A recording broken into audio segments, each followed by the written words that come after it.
बाद उसकी सास उसके बच्चों को संभाला करती, लेकिन रवीना को इसकी कोई कदर नहीं थी। एक दिन रवीना अपनी माँ से फ़ोन पर कहती है, मम्मी क्या बताऊं, मेरी सास तो बिल्कुल अच्छी नहीं है। वो समझती नहीं है कि मुझे कितना काम करना पड़ता है। एक तो ऑफिस तक का लंबा सफ़र और फिर 9 घंटे लगातार काम।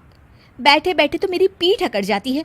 खुद तो सारा दिन घर में मजे करती है, जब मन करा सोए, जब मन किया खाए। तभी उसकी सास वहाँ आ जाती है। अच्छा माँ, मैं बाद में आपको फ़ोन करती हूँ। जी मम्मी जी, कोई काम है क्या आपको? क्या हुआ? रवीना बहू, सारा दिन तो तू ऑफिस के मजे लेती है, लेकिन यहाँ ये बच्चे मुझे आराम भी नहीं करने देते। मेरी तो तबीयत खराब हो रही है। तो आपको लगता है कि मैं दफ्तर में मौज करती हूँ? आपको क्या समझाऊं, छोड़िए। माँ, काम करना भी ज़रूरी है। मजबूरी नहीं होती तो मैं खुद ही अपने बच्चों को देख लेती। अब आज तो छुट्टी है ना, आज तो कम से कम घर का काम कर ले। बहू काम शुरू करती है। बच्चे के साथ काम करना उसके लिए असंभव हो जाता है। वो जाकर बच्चा सास को देती है और कहती है, मम्मी जी ज़रा बच्चा तो पकड़ लीजिए, मैं घर का काम कैसे करूं? जैसे मैं करती हूँ रोज बच्चे के साथ। तुझे बताऊं तो तू सोचती है कि कोई बड़ा काम तो है नहीं, बच्चा तो सोता रहता है। अब देख लिया। खैर, बस मैं यही तुझे समझाना चाहती थी। ला, बच्चा मुझे दे और काम कर। बहू मुंह बनाकर वहां से चली जाती है।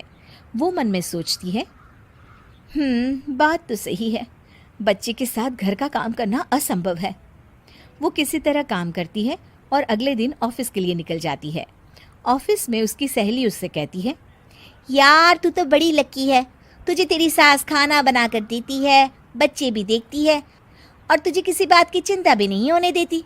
अरे क्या लकी, बदले में मैं उन्हें पूरी कमाई जो दे देती हूँ और अपने बच्चे से दूर रहती हूँ वो अलग। हर किसी को ना दूसरे की प्लेट में ज्यादा घी दिखता है। जा अपना काम कर।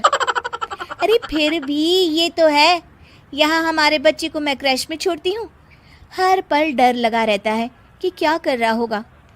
खैर चल, मुझे क्या। बहू घर आती है तो देखती है कि उसकी सास उसके बच्चे को बड़े ही प्यार से खिला रही होती है। वो माँ को देखकर खुश हो जाता है। बहू मन में सोचती है कि बात तो सही है, सासू माँ सारा दिन काम करती है, मैं ऑफिस से आकर भी काम नहीं करती हूँ। वो सास के पास जाती है और कहती है, माँ जी थक गई आप? और क्या, सारा दिन चक्कर घीनी की तरह पूरे घर में घूमती रहती हूँ और अब उम्र भी नहीं रही। लेकिन चल तू बता, क्या हुआ, कुछ काम है क्या? बहू कुछ नहीं कहती, मुस्कुराकर वहाँ से चली जाती है। लेकिन अगले दिन सुबह सुबह बहू सास से पहले उठकर उन्हें चाय देती है। अरे आज सूरज कहाँ से उगा है, तू पहले उठ गई। चल अच्छा किया, मरने से पहले तेरे हाथ की चाय तो पी ली। चलो अब चलकर किचन में लगूं। माँ जी, आपको आज से काम करने की ज़रूरत नहीं है। काम करने की ज़रूरत नहीं है मतलब? क्या तू करेगी आज से सारा काम? इतने अच्छे तो हमारे नसीब नहीं है भाई। नहीं माँ जी, मैं नहीं करूँगी, ना ही आप करेंगी, बल्कि ये करेगी। तभी वहाँ एक काम वाली बाई आ जाती है। ये कौन है बहू? माँ जी, ये नौकरानी है और आज से सारा काम यही करेगी। मुझे माफ़ कर दीजिए माँ जी, मैं नहीं समझ पाई कि आप थक जाती हैं।